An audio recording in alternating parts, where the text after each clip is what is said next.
While there is no question that living in a free market economy has enormous benefits, there are some downsides as well, such as trying to recover damages when someone tries to poach your clients.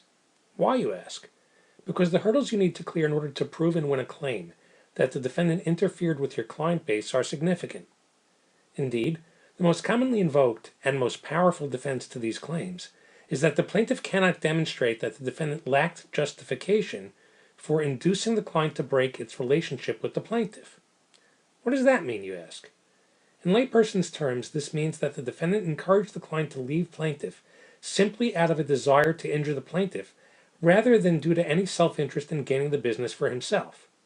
In other words, the plaintiff needs to show that 1. The defendant intended to hurt the plaintiff, and 2. That he did so without justification.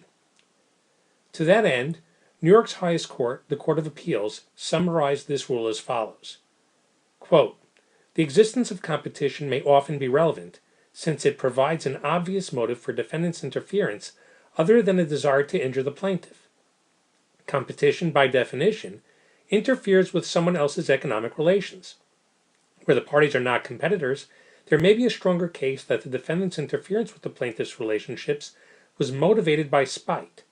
But as long as the defendant is motivated by legitimate economic self-interest, it should not matter if the parties are or are not competitors in the same marketplace. At the risk of stating the obvious, a plaintiff's ability to prove this is quite rare.